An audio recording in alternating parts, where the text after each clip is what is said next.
Era arsitektur modern terjadi pada rentang tahun 1950 hingga 1969. Masa ini merupakan masa di mana kritik-kritik mengenai arsitektur modern lahir.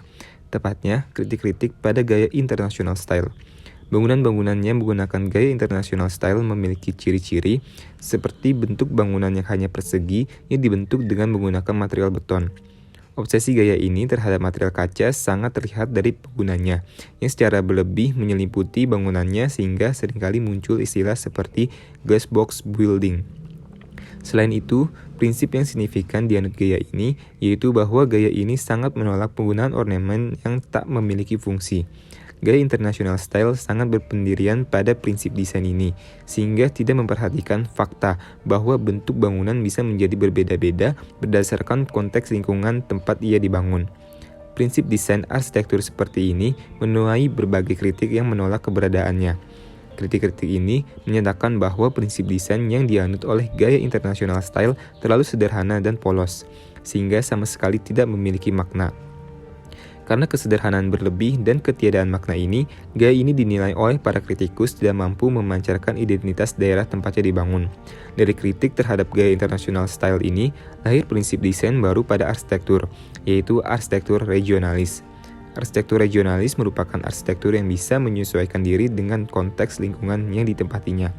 Salah satu bangunan yang regionalis adalah Sydney Opera House di Australia, yang dirancang dengan arsitek asal Denmark John Uzon dengan memanfaatkan unsur-unsur budaya dan sejarah Australia dan juga sangat memperhatikan potensi yang ada pada site. John Uzon memiliki prinsip desain tersendiri ketika membangun sebuah bangunan.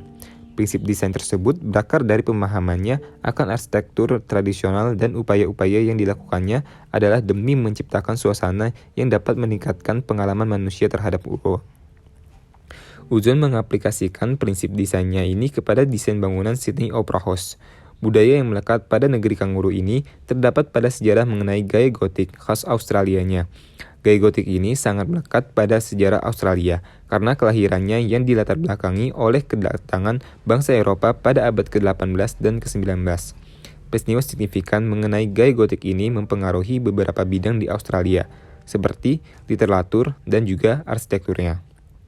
Beberapa bangunan yang menjadi lanskap di Australia memiliki bentuk-bentuk dengan gaya gotik yang melengkung dan meruncing, yang juga diadaptasi dengan unsur-unsur lokal. Pada bangunan Sydney Opera House, gaya gotik dapat terlihat pada atapnya yang ikonik dengan bentuk melengkung dan meruncing. Tak lupa juga diadaptasi oleh unsur lokal yang dalam kasus Sydney Opera House ini ada kaitannya dengan sejarah situsnya, yaitu Bennelong Point. Untuk mengingatkan akan sejarah pada situs ini, Uzon ingin bangunan ini sesuai dengan latar belakang site-nya. Sydney Opera House terletak di Bennelong Point, yaitu titik yang merupakan tanah bersejarah karena pernah ditempati oleh suku aborigin. Suku aborigin menetap di titik ini dan punya kebiasaan memancing.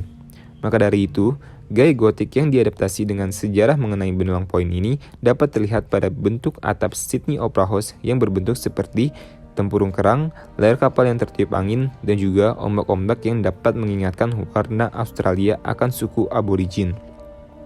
Sydney Opera House merupakan salah satu ikon dari arsitektur abad ke-20 yang terletak di Bennelong Point di Pelabuhan Sydney. Sydney Opera House dirancang oleh arsitek asal Denmark bernama John Uzon dan dibangun pada tahun 1959 dan selesai pada tahun 1973. Tujuan dirancangnya, bangunan ini adalah untuk mencapai dua tujuan penting sebagai sebuah program jangka panjang. Yang pertama, untuk melindungi gedung opera Sydney dan situsnya untuk kepentingan generasi mendatang. Dan kedua, untuk mengatasi efektivitas fungsi bangunan saat ini sebagai pusat seni pertunjukan kontemporer. Sydney Opera House merupakan salah satu contoh arsitektur late modern yang berhasil melepaskan diri dari prinsip desain pada arsitektur international style yang dianggap terlalu sederhana dan tidak memiliki makna. Sydney Opera House berhasil mengekspresikan konteks lingkungannya dengan sangat baik, sehingga keberadaannya sangat melekat di hati warga Australia bahkan berdampak ke dunia. Dengan perancangan desainnya yang dilatar belakangi oleh sejarah Australia, arsitek John Uzon berhasil membangkitkan sebuah makna pada Sydney Opera House, sehingga bangunan ini menjadi sebuah simbol nasional bagi negara Australia.